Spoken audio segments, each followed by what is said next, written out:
La première de montage a été mise à tremper pendant 24 heures, ce qui permet au cuir d'être très souple et on va donc pouvoir le travailler sans forcer et le mettre en place sur la forme à monter. Voilà donc la première de montage, avant d'être posée sur forme, va être verrée. Donc on va enlever la fleur du cuir. On coupe un morceau de verre en essayant de faire une partie légèrement bombée, de façon à pouvoir verrer la fleur du cuir. Donc on enlève ici la partie supérieure de la pocerie qu'on appelle la fleur, ce qui va permettre à la première de montage qui sera au contact du pied de ne pas blesser le pied, puisque la première intérieure est au contact direct du pied et que la fleur pourrait se retourner.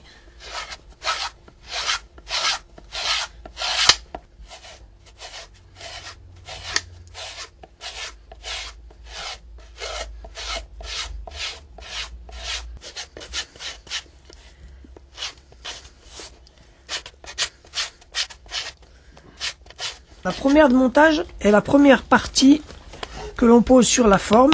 C'est donc elle qui sera en contact avec le pied lorsque la forme sera retirée. La première de montage, c'est ce qu'on considère comme les fondations de la chaussure.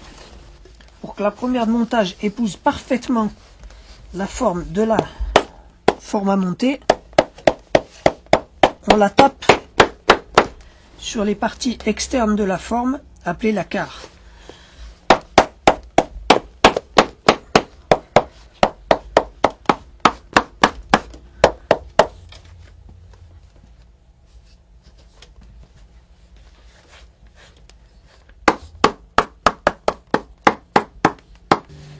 Voilà, donc on broche la première.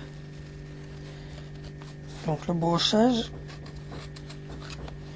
c'est l'opération qui consiste à enlever l'excédent tout le tour, de façon à ce que la première de montage suive parfaitement la carre de la forme. Le cuir utilisé pour la première de montage est du collet. Le collet, c'est un cuir qui est plus souple que le cuir à semelle, qui lui est du croupon. Donc il est plus facile à travailler. Il faut quand même qu'il ait une densité suffisante, de façon à ce qu'on puisse faire une rainure dans la profondeur de la matière, donc dans son épaisseur, et que l'on puisse coudre dans cette rainure. Alors on va pouvoir procéder à la gravure, qui va servir de base à la couture. La gravure va se faire depuis la queue de talon interne à la queue de talon externe. Donc en fait, on va la commencer à ce niveau-là, pour la finir à ce niveau-là. Le montage de la partie arrière étant un montage clouté, il n'y aura pas de gravure.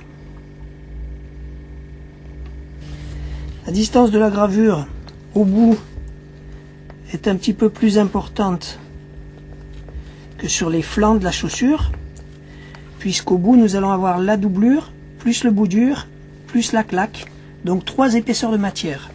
Il faut donc que ces épaisseurs aient la place contre la gravure. C'est pas le cas sur les externes et sur les internes, où il y aura uniquement la doublure, la claque et les ailettes, qui seront des petites pièces qu'on viendra mettre entre le contrefort et le bout dur. À l'aide d'un compas, on va marquer la largeur de la gravure et on va donc pouvoir procéder au gravurage.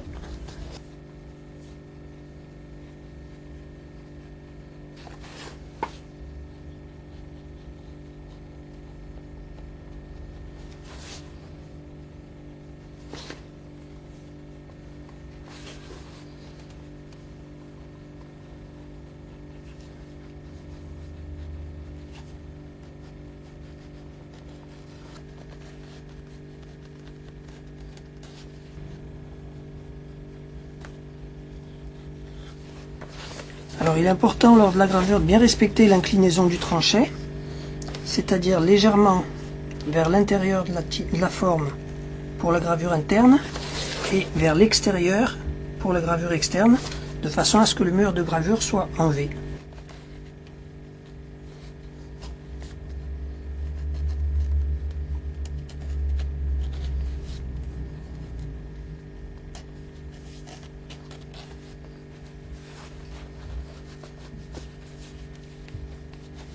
On appelle ça un machinoir, en fait c'est un os de sèche. Alors ça se fait également en bois, on peut les faire, on en voit parfois en buis.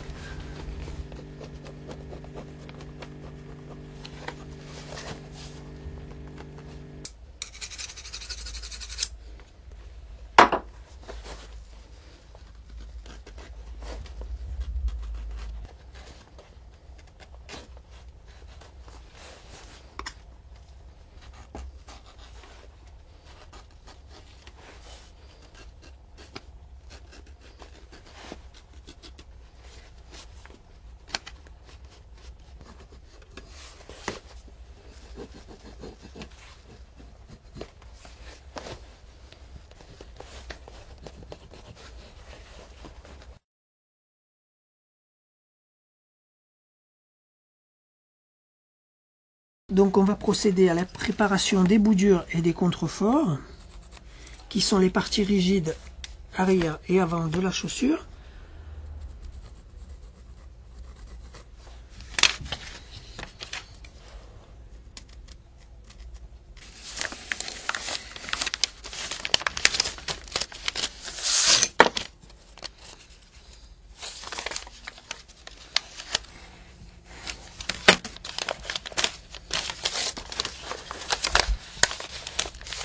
Voilà, prise de montage du contrefort de 7 à 8 mm seront suffisants.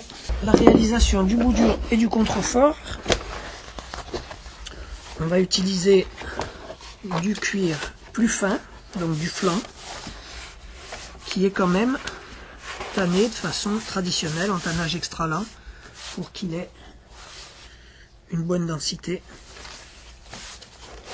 puisque ce cuir-là permettra donc d'avoir de la rigidité sur la partie arrière et sur la partie avant de la chaussure.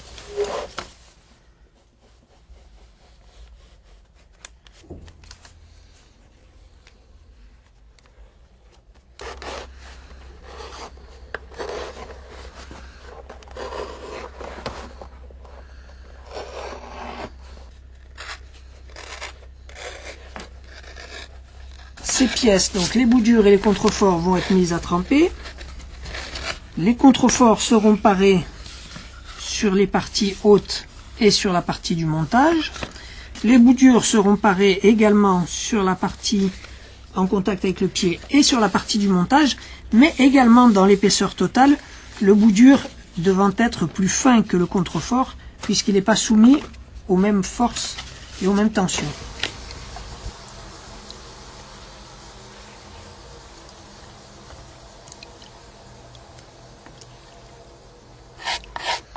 De la même façon qu'on l'a réalisé pour la première de montage, on verre la fleur sur le boudure avant de le parer, et également sur les contreforts.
Voilà, on a un boudure qui est bien régulier, bien paré tout le tour.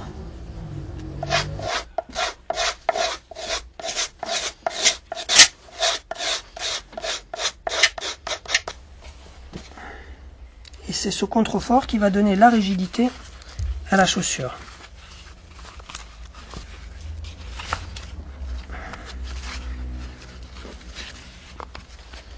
Alors le positionnement du contrefort, c'est une phase très importante, puisque le contrefort ne doit pas faire de pli sur sa partie haute, de façon à ne pas blesser le pied. le contrefort doit toujours être un petit peu plus long en interne qu'en externe. Donc ici, on va mettre le contrefort un peu plus long en interne. Voilà, on constate ici que le contrefort est plus long du côté interne que du côté externe de la chaussure.